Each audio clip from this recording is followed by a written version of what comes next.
네, 목요일입니다. 12월 15일 우리에게 주신 하나님의 말씀 함께 보겠습니다. 전도서 10장 1절부터 11절까지 말씀입니다. 전도서 10장 1절부터 11절입니다. 죽은 파리들이 향기름을 악취가 나게 만드는 것 같이 적은 우매가 지혜와 존귀를 난처하게 만드느니라. 지혜자의 마음은 오른쪽에 있고 우매자의 마음은 왼쪽에 있느니라. 우매한 자는 길을 갈 때에도 지혜가 부족하여 각 사람에게 자기가 우매함을 말하느니라. 주권자가 네게 분을 일으키거든 너는 네 자리를 떠나지 말라. 공손함이 큰 허물을 용서받게 하느니라.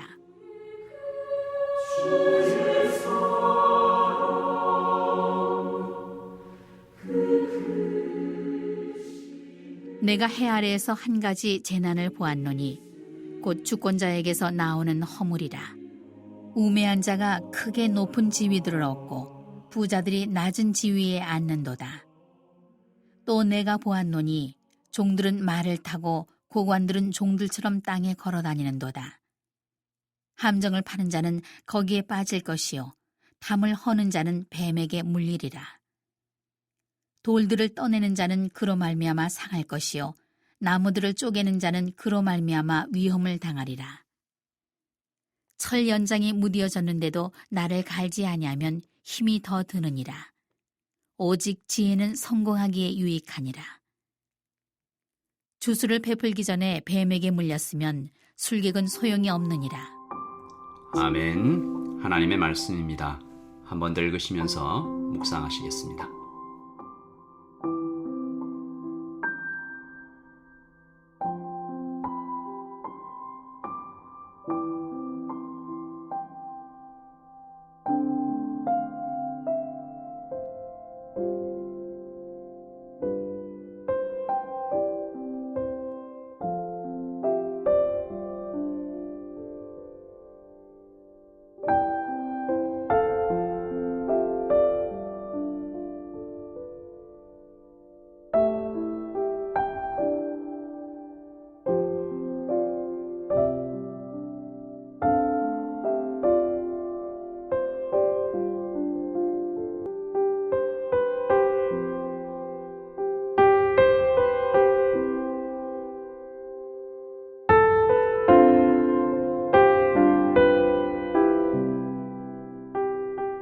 여러분, 어제 우리는 현실의 잔인함, 현실을 있는 그대로 우리에게 펼쳐진 뉴노멀 시대의 비가역적이고 불가항력적인 이 현실을, 다가오는 현실을 있는 그대로 직시하는 것, 그대로 보는 것이 중요함을 배웠습니다.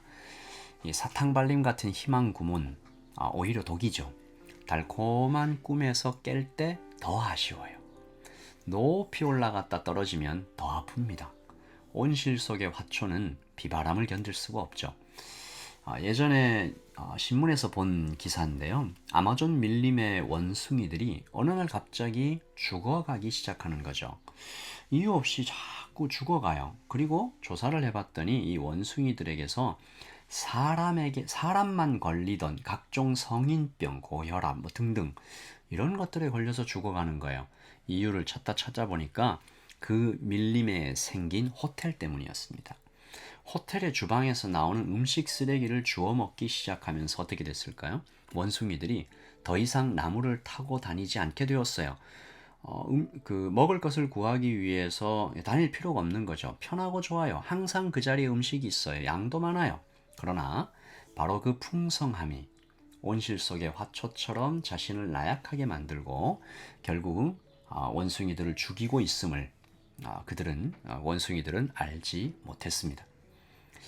여러분, 그래서 현실을 직시해야 합니다. 한 목사님께서 이런 설교를 하셨는데요. 제 마음에 깊이 남았어요. 하나님은 나를 강하게 만들어주지 않겠다라고 하셨다. 하나님은 나를 강하게 만들어주지는 않겠다고 하셨다. 대신 내가 너의 강함이 되어주겠다라고 하셨다. 여러분, 이것이 건강한 신앙이라고 저는 믿습니다. 나는 약하지만 하나님이 강하시다. 그래서 나는 하나님을 믿는 그 믿음만으로 온전히 설 수 있다. 하나님께서 우리에게 이렇게 말씀하시는 것이죠. 내 안에 있으면 너는 할 수 있다. 무리를 걸을 수 있다. 하지만 여전히 우리는 오늘 내가 맞이할 현실이 결코 만만치 않음도 알고 있습니다. 그래서 우리가 하나님을 의지하는 것은 현재 진행형이어야만 해요. 무슨 말이냐면 매일 아침 하나님을 또다시 의지하는 것이죠. 오늘 솔로몬이 지혜에 대하여 말합니다. 오늘 말씀은 어제 9장과 이어지는데 9장 마지막 말씀이죠. 17절입니다. 조용히 들리는 지혜자들의 말들이 우매한 자들을 다스리는 자의 호령보다 나으니라. 지혜가 무기보다 나으니라. 그러나 여러분 17절과 18절에서 계속 지혜를 칭송합니다. 큰 호령보다 조용히 들리는 지혜가 낫다. 또 지혜는 어떤 강력한 무기보다 낫다. 여기까지 순조롭죠. 고개가 끄덕여집니다. 그런데 18절의 중간에 뭐라고 기록되어 있어요? 그러나 솔로몬이 재빨리 덧붙이는 겁니다. 그러나 죄인 한 사람이 많은 선을 무너지게 하느니라. 언제나 그런 것 같아요. 쌓아 올리기는 오래 걸리고 어렵지만 무너뜨리는 것은 순간입니다. 이것이 또한 현실이죠. 주님 오시는 날까지 세상은 이렇게 불안정하고 불합리하고 아주 연약할 것입니다. 약함이 선함을 이기는 일들이, 아기 같은 순수함이 유지되지 못하고 얼마 지나지 않아 오염되는 일이 계속 벌어질 거예요. 솔로몬은 이렇게 불안정한 세상을 오늘 1절에서 이런 그림으로, 이런 장면으로 비유했습니다. 1절이죠. 죽은 파리들이 향기름을 악취가 나게 만드는 것 같이 적은 우매가 지혜와 존귀를 난처하게 만드느니라. 공동 번역이 실감나게 번역했죠. 다시 읽습니다. 한 사람의 잘못으로 모처럼 잘 되던 일이 숲으로 돌아가는 수가 있다. 파리 한 마리가 빠져 죽으면 향수 한 병을 다 버리게 된다. 그렇듯 하찮은 어리석은 행동 때문에 지혜로 얻은 영광을 물거품으로 돌려버리는 수가 있다. 지혜로 얻은 영광, 그리고 잘 만들어진 향수 한 병, 파리 한 마리, 어리석은 한 사람 행동 때문에 물거품이 돼버립니다. 버리게 됩니다.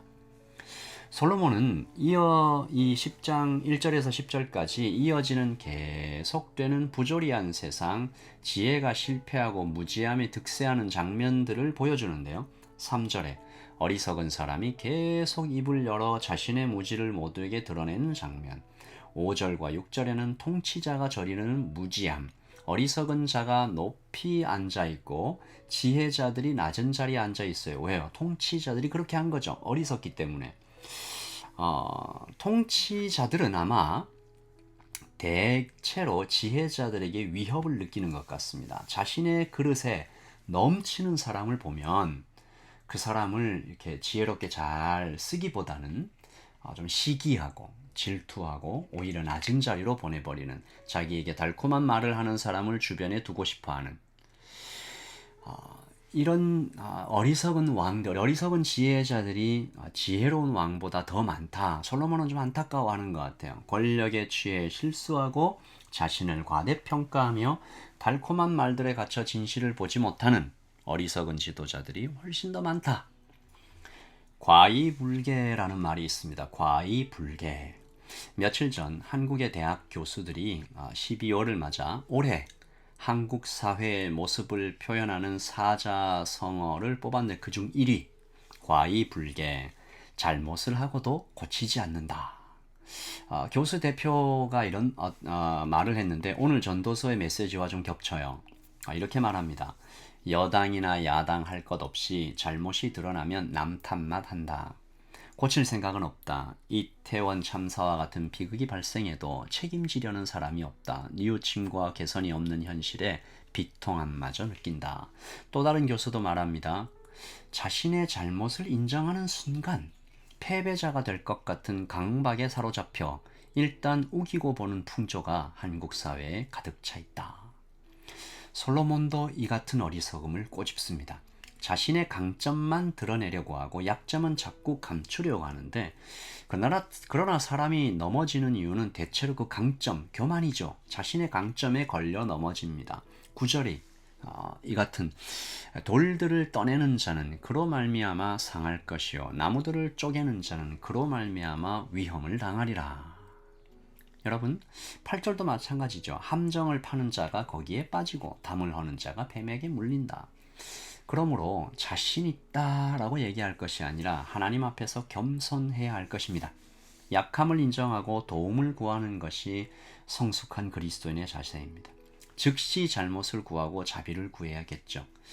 아까의 대학 교수들이 뽑은 사자성어 중 2위는 욕계미창입니다. 덮고자 하면 더욱 드러난다. 잘못을 감추려 하면 할수록 오히려 드러나게 된다라는 것입니다. 얼마나 성경적입니까? 하나님께서 다 아십니다. 그리고 사람들도 조금 지나면 알게 됩니다. 자신만 모르는 거죠. 이 3절의 어리석은 자처럼 살아가게 됩니다. 3절이죠. 우매한 자는 길을 갈 때도 지혜가 부족하여 각 사람에게 자기가 우매함을 말하느니라. 내가 이렇게 어리석다고 계속 드러내는 삶을 살게 된다. 여러분 오늘 이 어리석은 자들이 판을 치고 그들이 높은 자리에 올라가고 더 많은 말을 하고 이 권력을 잡고 부를 쟁취하는 것과 같은 이 불합리한 시대에 하나님을 바라보며 다시 소망을 얻어가는 우리 모두가 되기를 소원합니다. 하나님, 우리는 이렇게 살지 않도록 복음으로 우리를 무장케 해 주시옵소서. 잘못을 하고도 고치지 않는 것이 아니라 자꾸 덮고자 해서 감추는 것이 아니라 주님 앞에 완전히 드러내서 고침받는 순하고 회개할 줄 아는 사람들 되게 하여 주시옵소서. 우리 같이 기도하겠습니다. 기도합니다. 하나님 아버지, 정말 어렵게 아름답게 빚어낸 뽑아낸 향수 한 병도 파리 한 마리가 다 망쳐버리는 일이 있습니다. 아버지 하나님, 그러므로 우리는 겸손해야 할 것입니다. 주님, 겸손하겠습니다. 즉시 잘못을 구하고 자비를 구하는 사람 되기를 원합니다. 하나님 아버지, 12월도 이제 마지막으로 가는 이 시점에 하나님 1년을 되돌아보며 하나님 앞에서 나의 실수를 구하고 잘못을 구하고 자비를 구하며 주님께 회개하는 오늘이 되게 하여 주시옵소서. 주님, 높아졌다라고 교만치 않고 낮음의 자리로 다시 한번 내려가는 우리 모두가 되기를 소원합니다. 주님, 자비를 주시옵소서. 눈을 열어주시옵소서. 은혜를 주시옵소서. 예수님의 이름으로 기도합니다. 아멘. 여러분 평안하십시오. 저는 또 내일 금요일에 하나님의 말씀으로